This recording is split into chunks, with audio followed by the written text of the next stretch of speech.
ஹர ஹர சங்கர ஜெய ஜெயசங்கர. இனிய காலை வணக்கம். இந்த ஜென்மத்தில் பிறந்த நமக்கு பாவம் எது புண்ணியம் எது, புண்ணியம் செய்தால்தான் இந்த பலன் கிடைக்கும்ன்றது நிறைய பேர் சொல்லிகிட்டே வராங்க. இதில் இறைவனுக்கு மட்டும்தாங்க தெரியும் எது பாவம் எது புண்ணியம். ஆனால் மனிதனுக்கு ஒன்று நல்லா தெரியும். அவன் செய்த காரியங்கள், அவன் பிடித்திருக்கிற காரியங்களை செய்தால் அது புண்ணியம். அதே அந்த காரியம் அவனுக்கு பிடிக்கவில்லை என்றால் அதை பாவ செயல் என்று சொல்லி மற்றவர்களை குறை சாட்டுவது இன்றைய காலகட்டத்தில் நடந்து வந்து தான் இருக்கிறது. பொதுவாக ஒரு உதாரணத்தை எடுத்துக்கொள்வோம். எல்லா குழந்தைகளும் தாயின் வயிற்றில் பிறந்து அன்போடு தான் வளர்கின்றது. சில நேரங்களில் ஒரு ஜாதி மதம் விட்டு அந்த குழந்தைகள் திருமணம் செய்யும்போது நான் என்ன பாவம் செய்தனோ அப்படி என்ற ஒரு வார்த்தையை உபயோகிக்கிறார்கள். அது உண்மை அல்லங்க. இறைவனால் படைக்கப்பட்ட எல்லா குழந்தைகளுக்கும் அந்த மனம் சார்ந்த விஷயங்கள் கண்டிப்பாக அதை நாம் வரவேற்க வேண்டும்.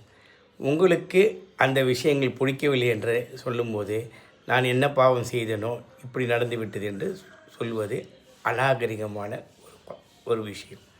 அதனால் கூடிய மட்டும் நாம் பிடித்திருக்கும் அனைத்து விஷயங்களும் பிடிக்குமாறு நாம் நம்மை மாற்றிக்கொள்ள வேண்டும். அப்போது எல்லாமே புண்ணிய செயலாக தான் இருக்கும்.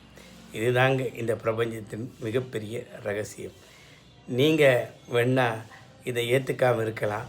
ஆனால் இறைவன் கொடுத்த அந்த வரத்தை உங்களால் நீங்கள் ஏற்றுக்க முடியலன்னா, எல்லா குழந்தைகளும் உள்ள அன்போடும் பெற்ற தாயின் மூலமாக தான் வருகின்றது என்பதை மறந்துவிடக்கூடாது. எல்லா குழந்தைகளும் நல்ல குழந்தைகளே. அது ஆண் குழந்தையாக இருந்தாலும் பெண் குழந்தையாக இருந்தாலும் பெற்றவர்கள் மீது பாசத்தை வைத்து கொண்டு தான் அது இந்த உலகத்திற்கு தெரிய வருகிறது. அதனால் எந்த காரியம் நாம் செய்ய போகும்போதும் ஒரு குறையை சொல்லி அந்த குறைகளை அந்த குழந்தைகளை வைத்து பாவ செயல் என்று நீங்கள் தயவு செய்து முடிவு கட்டி விடாதீர்கள். அப்படி முடிவு கட்டும்போது நீங்கள் என்ன பாவம் செய்கிறீர்கள் என்ற ஒரு வார்த்தையை சொல்லும்போதே அது அநாகரிகமான ஒரு செயல் என்பது குறிப்பிடத்தக்கது என்பதை உணர்ந்து கொள்ள வேண்டும்.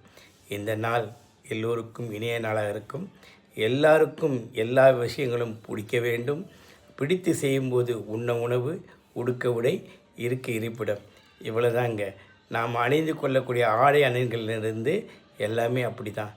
எதுவும் பாவமும் அல்ல, எதுவும் புண்ணியமும் அல்ல. நாம் தான் அதை எழுதி மற்றவர்களை புரிய வைத்து அவர்களை எவ்வளவு கஷ்டப்படுத்த வேண்டுமோ கஷ்டப்படுத்துகிறோம். All the best. இனிமேல் எந்த செயலையும் பிடித்து செய்யுங்க. நீங்கள் தாங்க பெரிய ஆள். சாய்ராம். ஓம்